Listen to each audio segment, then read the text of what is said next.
Hi guys, welcome back to Supriya vlogs. ఈరోజు 12 o'clock షోకి అనమాట, 12 PM షోకి రాజాసాబ్ మూవీ చూశాను. 16 kilometers వెళ్ళి మరి చూశానండి ఈ సినిమాని. మీరు thumbnail చూసే ఉంటారు, పక్క ఈ సినిమా చూడండి అని. ఎందుకు పెట్టానంటే నేను ఒక్కటే బొక్క పెట్టుకుంటే సరిపోదు కదా, మీరు కూడా బొక్క పెట్టుకోండి డబ్బులు. అసలు ఈ సినిమా ఎందుకు తీశారో, మారుతి అదేదో ప్రేమ కథ చిత్రం ఒకటి వర్కౌట్ అయిందని చెప్పి మళ్ళీ హారర్ పెట్టి ఏదో కంబ్యాక్ ఇద్దాం అన్నట్టు తీసాడు. కానీ అంటే దానికి ఇచ్చిన విల్లా నెంబర్ 17 కొండాపూర్కి వచ్చేయండి అందరూ అది ఇదని హైప్ ఇచ్చాడు. అంత సీనే లేదు ఈ సినిమాకి. పాపం ఇంకా విల్లా ఏమైపోయిద్దో, ఈరోజు అందరు వెళ్ళిపోతారేమో, మారుతి వాళ్ళ ఇంటికి వెళ్ళి చితగ్గొట్టేటట్టున్నారు. ఏం సినిమా అసలు. అసలు సగం సినిమా రామోజీ ఫిలిం సిటీలో స్ట్రీట్ ఉంటుంది, యూరోపియన్ స్ట్రీట్ అని. ఆ స్ట్రీట్లోనే ఉంది మొత్తం. ఫస్ట్ హాఫ్ అంతా ఆ స్ట్రీట్, సెకండ్ హాఫ్ ఒక మహల్ సెట్ వేసి ఉంటారు. ఆ మహల్ కూడా ఏంటండి అసలు. మామూలుగా హారర్ మూవీస్లో ఇంతకన్నా బెటర్గా ఉంటుంది. కిష్కిందపూరి మహల్ ఉంటుంది కదా, అది బెటర్ దీనికన్నా. కనీసం ఆ మహల్ కాపీ కొట్టి తీసినా బాగుండేదేమో. అసలు ఏంటండి ఈ సినిమా, అసలు చూడబుద్దే అవ్వలేదు. ఇంకా ప్రభాస్ లుక్స్ అంటే ఈ మధ్య ఇంకా ఇంకేం చెప్పలేము. ఇంకా లుక్స్ ఇంతకు ముందుకులో అయితే లేడు. ముక్కు వాచిపోయినట్టు అలా, హెయిర్ కూడా అంత క్లియర్గా విగ్ అని తెలుస్తుంటుంది. మళ్ళీ వాయిస్ కూడా, వాయిస్లో కొన్ని డైలాగ్స్ పడతాం కదా కొన్నిసార్లు, అంతా రాసిపోయినట్టు అని ఉంటుంది కొన్నిసార్లు. అంటే ప్రభాస్ ఫ్యాన్స్ అయిన వాళ్ళకే ఇంకా చిరాకు వస్తుందంటే ఇంకా మిగతా వాళ్ళకి ఎంత చిరాకు వస్తుందో ఈ మూవీ. దీనికి తోడు నేను ఫస్ట్ రోజు వెళ్ళడం మళ్ళీ ఈ సినిమా కోసం అసలు చాలా చిరాకు వచ్చింది. మళ్ళీ థియేటర్స్ అన్నీ ఫుల్ అయ్యాయి. కానీ ఇంకా సెకండ్ హాఫ్లో అయితే సగం క్లైమాక్స్ ఉంటుంది. అసలు చాలా ల్యాగ్. క్లైమాక్స్ కూడా మామూలు క్లైమాక్స్ అన్నా బాగుంటే ఏదో బాగుంది అనుకోవచ్చు, క్లైమాక్స్ కూడా చాలా చిరాకు వస్తుంది.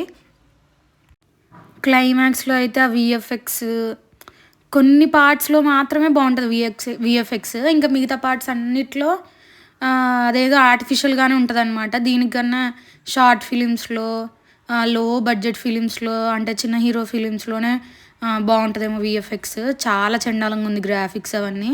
ఇంకా ఫస్ట్ సాంగ్ ఉంటుంది రాజాసాబ్, అంటే ఇంట్రో సాంగ్ ఉంటుంది కదా, ఈ హీరో ఎంట్రీ కాగానే ఈ సాంగ్ ఉంటుంది. ఇంకా ఆ సాంగ్లో అయితే ఇంకా డైరెక్ట్ ఫ్లోర్ మీద డ్యాన్స్ చేస్తాడనమాట ప్రభాస్. సేమ్ అది తీసుకెళ్ళి బస్ మీద పెట్టారనమాట. అంటే కనీసం డూప్నన్నా పెట్టి తీయలేదు అనుకుంటా. డైరెక్ట్ ఇంకా విఎఫ్ఎక్స్ అనే కనిపిస్తుంటుంది. ఇంకా ఎడిటింగ్ లాగా అమీర్పేట ఎడిటింగ్ అంటారు కదా, అలానే ఉందన్నమాట మూవీ. ఇంకా మిగతా చోట్ల కూడా దయ్యం అవన్నీ అసలు ఒక్కసారి కూడా స్కేరీ అనిపించదు ఎందుకో. కనీసం పాత సినిమాల్లో అన్న కొంచెం భయం అవుతుందేమో దయ్యాన్ని చూస్తే. ఈ సినిమాలో కనీసం ఒక్క జంప్ స్కేర్ అలాంటివి కూడా ఏమి ఉండదు, ఏం భయం ఉండదు. ఊరికే జస్ట్ ఒక ఫ్లోలో వెళ్తూ ఉంటుంది. ముసలి ఆవిడ క్యారెక్టర్ ఉంటుంది. ఆవిడ కొద్దిగా యాక్టింగ్ బాగానే చేశారు, కానీ ఎక్కడ మనకి ఎమోషన్ అనిపించదు, ఏడుపు రాదు, నవ్వు రాదు. కామెడీకి దయ్యం ఉంటుంది కానీ భయం కూడా కాదు సినిమాలో. ఇంకా హీరోయిన్స్ ముగ్గురు వాళ్ళది ఏమి ఉండదు పాపం, వాళ్ళని ఎందుకు పెట్టారో. నిధి అగర్వాల్ది కూడా అసలు తక్కువ పార్ట్, కొద్దిగా సెకండ్ హీరోయిన్దే ఎక్కువ ఉంటుంది పార్ట్. కానీ ఏముందండి అసలు ఏమి ఉండదు. లాస్ట్లో క్లైమాక్స్లో కూడా ఏదో ఉండాలని చెప్పి పెట్టారు ఒక ముగ్గురిని. ఇంకొక పోలీస్ క్యారెక్టర్ ఉంటుంది, అతన్ని కూడా ఊరికే పెట్టారు. హీఈస్ ఎ గాడ్ గిఫ్టెడ్ చైల్డ్ అని ఒక మీమ్ ఫేమస్ అయింది కదా, సేమ్ యాక్టర్ అనమాట పోలీసు. పాపం అతన్ని కూడా ఊరికే పెట్టారు. సగం క్యారెక్టర్స్ జస్ట్ కామెడీకి పెట్టినట్టు ఉన్నాయి, అవి ఊరికే ఏం పాట లేకుండా పెట్టారు. అసలు హారర్ ఫిలింలానే అనిపించదు ఈ మూవీ.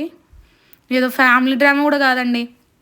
దీనికన్నా సీరియల్స్లో విఎఫ్ఎక్స్ దయ్యం ఇవి బాగుంటాయేమో.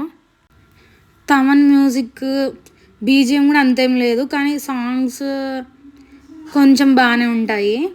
అండ్ ఈ మూవీలో ఇంకా బెస్ట్ పార్ట్ అంటూ ఏముండదు.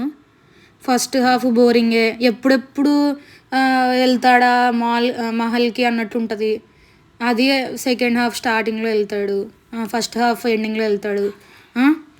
ఇంకా సెకండ్ హాఫ్ ఆ మహల్లో ఫోన్ యాక్సెస్ ఉంటుంది కానీ ఏం చేయలేడు.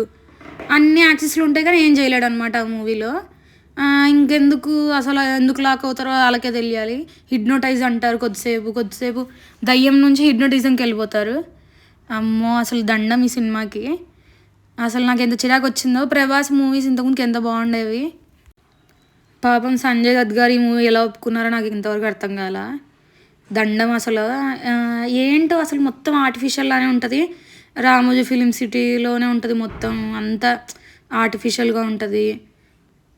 రాజుల కాలం అంటారు. అది క్లైమాక్స్ అంతంత మాత్రం చూపిస్తారు. పాపం సముద్రఖని క్యారెక్టర్ గూడా వేస్ట్. అన్నీ అసలు ఎవ్వరికీ ఇంపార్టెన్స్ ఉండదు. జస్ట్ ప్రభాస్ కూడా కొద్దిసేపు భయపడినట్టు యాక్ట్ చేస్తాడు. అది కూడా ఆర్టిఫిషియల్‌గానే ఉంటది ఆ భయపడడం గూడా.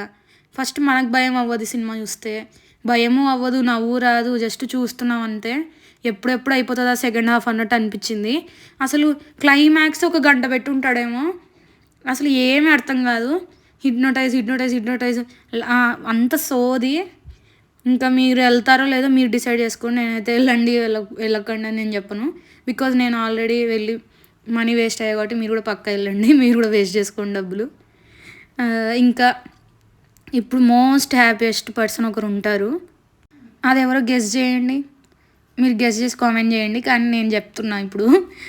ఓం రావుత్ ఉన్నాడు కదా, అతను బెస్ట్ హ్యాపీయెస్ట్ పర్సన్ ఉంటాడు ఇప్పుడు. బికాజ్ ఆదిపురుష్ చాలా బెటర్ అనమాట ఈ మూవీతో పోలిస్తే.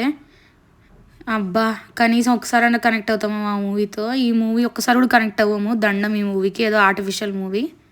అండ్ ఫైనల్గా నేను రేటింగ్ 0.5 ఇద్దాం అనుకుంటున్నా. రేటింగ్ కూడా వేస్టే అండి అసలు. ఈ మూవీకి రేటింగ్ కూడా ఎందుకు చెప్పండి. 0.5 వేస్ట్. కానీ ఏదో ప్రభాస్ కోసం 0.5 ఇస్తున్నా. మీరు కూడా ఈ మూవీ చూస్తుంటే మీకు ఎలా అనిపించిందో కామెంట్ చేయండి. అండ్ మీకు కూడా ఎలా అనిపించిందో దాని రేటింగ్ కూడా ఇవ్వండి. బాయ్.